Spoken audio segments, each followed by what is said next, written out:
power of decision is my own.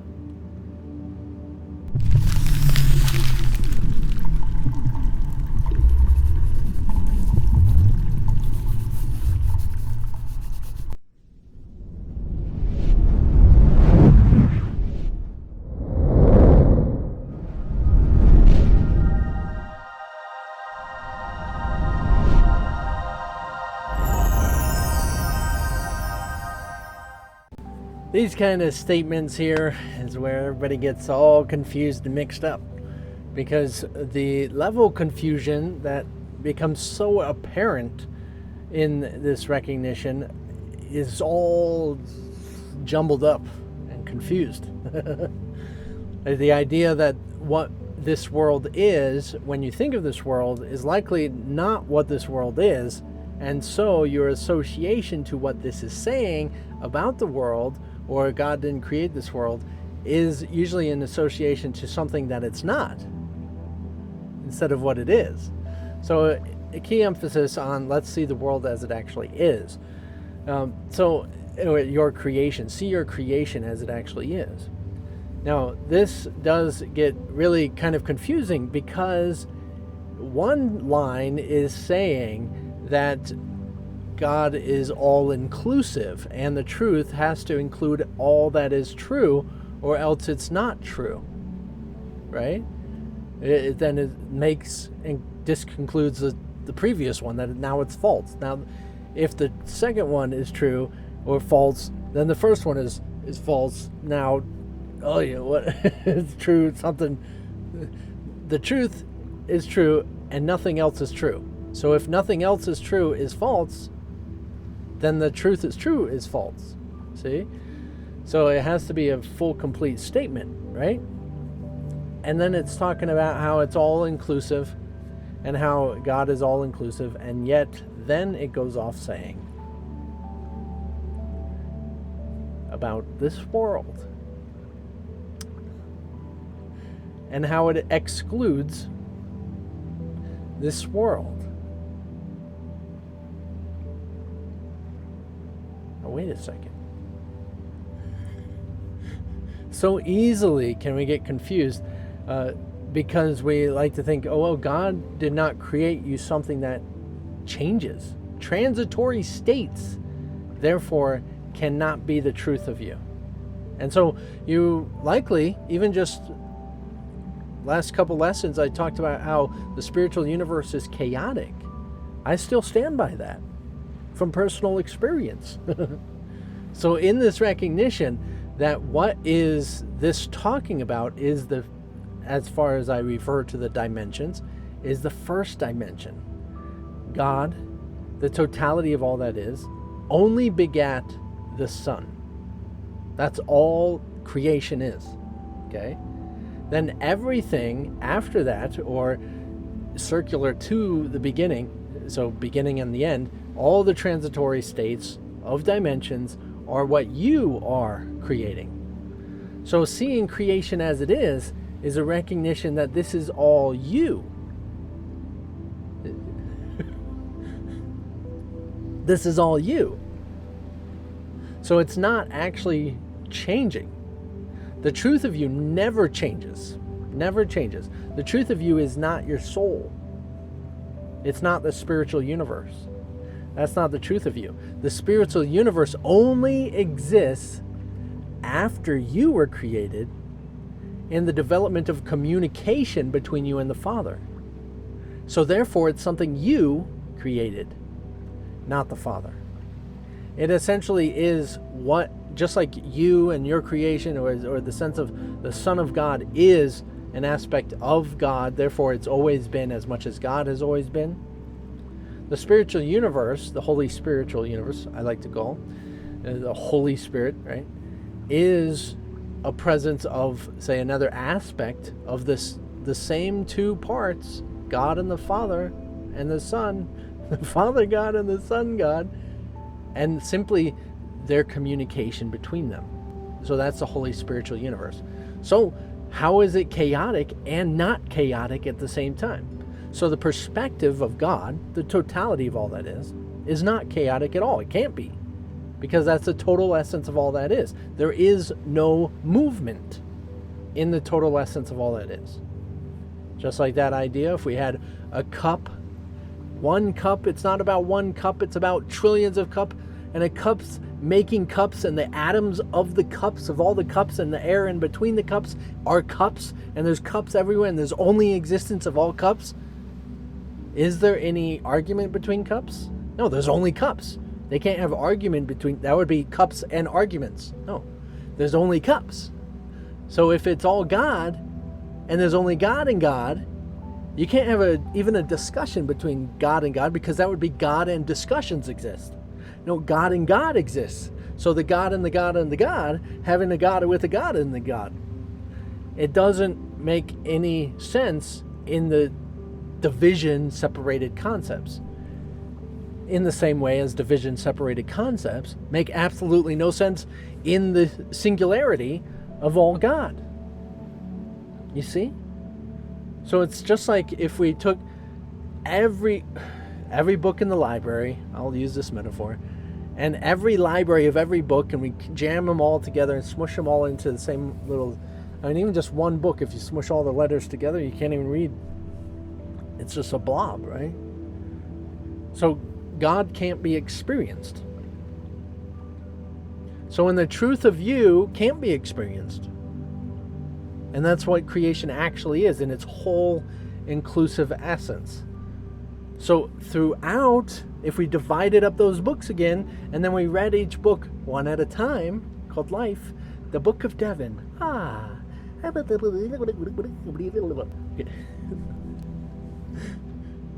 Then you experience it for that total essence. So the Son of God's purpose and function is to experience it all. Now, of course, this is just emphasis that we need to explain what is going on and how this makes any sense. They are alternate dimensions. And alternate dimension is not a separate universe. It's looking at the same one thing. So God is here and now in an alternate dimensional perspective. So say the truth, what the Course in Miracles refers to as the truth, is literally God and the Son. That's all that exists. So creation is God creating the Son. And that literally is its own aspect of itself. So as if it gave itself a self. So God created you and nothing else. God created the Son, nothing else. But you did. You created everything else.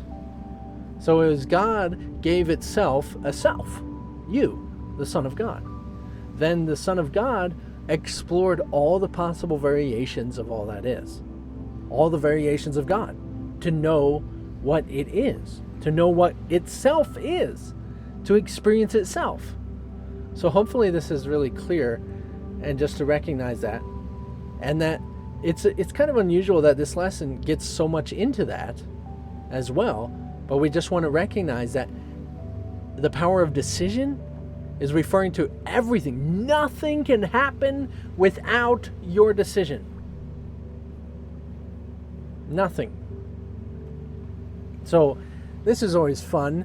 If it was more of a personal class and we can actually sit here and you could bring up something, well, what about this? It happened to my sister. And we can say, nothing happens without your honest, true consent. Nothing. Nothing. I know, this is very frustrating for a lot of people because, especially when you use the word consent, brings up a particular subject. Nothing can happen to you without your consent. Now, this is the thing about it, is that we don't realize how chaotic our minds are. And that if we think it, we will manifest it. So often we think things kind of sporadically, untrained, chaotically, and then it happens and we're really pissed off. Really pissed off. We've denied that we thought it. And then it happens. Or we remember that we thought it and we're like, damn it. Why did this happen? Either way, it happened. It's how the world exists. And this is the constant among the chaos. This is why the spiritual universe is chaotic. Just like in your dreams, you think something, guess what happens? You're literally experiencing it at that moment because it is your thought. And that's the same thing with the spiritual universe, is that it is instantaneously manifest. Talk about chaotic. Think about an elephant in the room. Oh, shoot, you're being smashed by an elephant in the room. I have no pants on. Oh, I have no pants on. Why am I at school? I'm at school. I forgot my calculator. Oh, I forgot my calculator. It's literally happening at the same time. The constant is the fact that what you think becomes manifest. You see? That is one of the laws. That is the law of God. That's what you are designed to do. So as it is established, there's the God of total essence of all that is. There's the Son, the exploration of all that is. And then there's the Holy Spiritual Universe, which is just a combination of the two, manifest. The law is that whatever the Son desires and thinks and wants to happen will be done. Nothing else. So the truth is true and nothing else is true is referring to likely you come up with all these decisions, all these objects, all these things and occurrences that have to do with the world. It's not about the specifics of the world that has the many different specific things. It's about the fact that you thought it and it happened. So you say, hey, what about this thing that happened to my cousin one time? Yeah, you thought it and it happened. You thought it and it happened. So you're so afraid of this reality of you that you've generated a gestation period to your manifesting. That's what this physical world is about. You've separated yourself from your manifestation. You've slowed it down. You made it take time. That's what it's called. Time. That's what time is for. Essentially, that's why time heals all wounds. Because what happens over time? Well, the only thing that can actually happen is the forgiveness of the totality of the world. And that's what happens over time. When time's over, everything's forgiven. Or time is over when everything's forgiven. But you're enjoying making this very slow, making this happen piece by piece so you can watch every frame, every story, one by one, name by name, precept upon precept. So you can know yourself. Now, there's nothing wrong with this. A lot of people, again, project their guilt, project their fear, project their shame onto lessons just like this, just like throughout the whole course. Say, oh, I'm not doing it right. Oh, I'm really screwing it up. I'm in a world that doesn't exist. And yet, again, it's all inclusive, and then I'm screwing it up. No, you're misunderstanding what it's saying. It's all inclusive. The idea that you're screwing it up is the screw up. It's not what you're doing. It's the idea that you're not doing it. You're doing everything here. You're doing this world. This is you. This is your decision. I am you. I'm for everything you do because I am you. I am manifest from you. You thought of me. You think of me every day. You bring me. I'm here. Look at this. This is me. I'm you. I'm you. I'm a pretty cool aspect of you, though. Gotta say.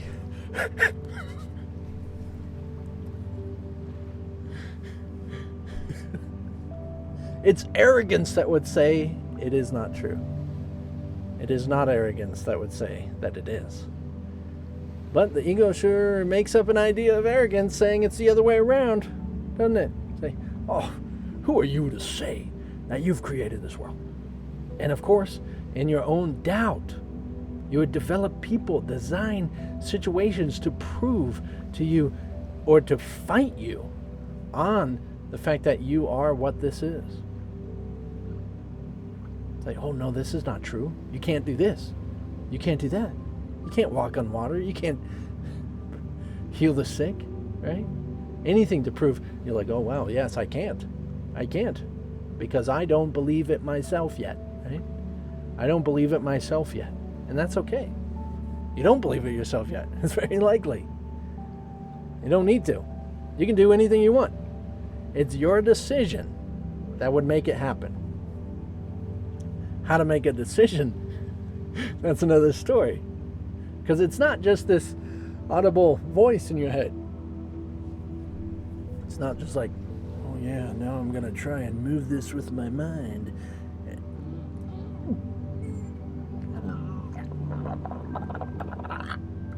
And it doesn't happen. Oh, then it's not true, right?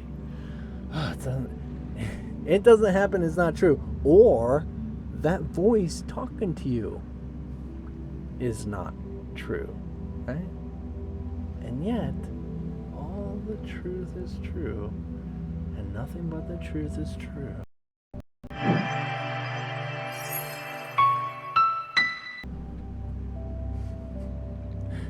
Seems paradoxical, doesn't it? Seems disorienting almost. Like what? And the which way, and the who, and the how many.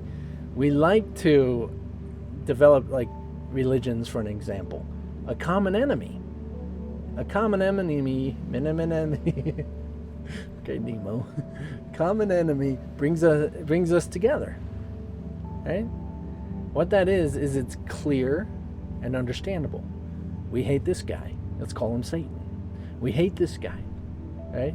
And we're for this guy. Let's call him Jesus. Right? Let's make it clear so we don't have to think about it. We can just go through our day. And so often, how many wars are declared in the name of this guy? Right? Against that guy. Which is exactly what that guy would want you to do. And it's totally contradictory every single time because it has nothing to do with this guy or that guy, but the fact that you are separate from them. Separation is the obsession, and separation would be the enemy here. You are this guy, and you are that guy. There is no exclusion of any kind.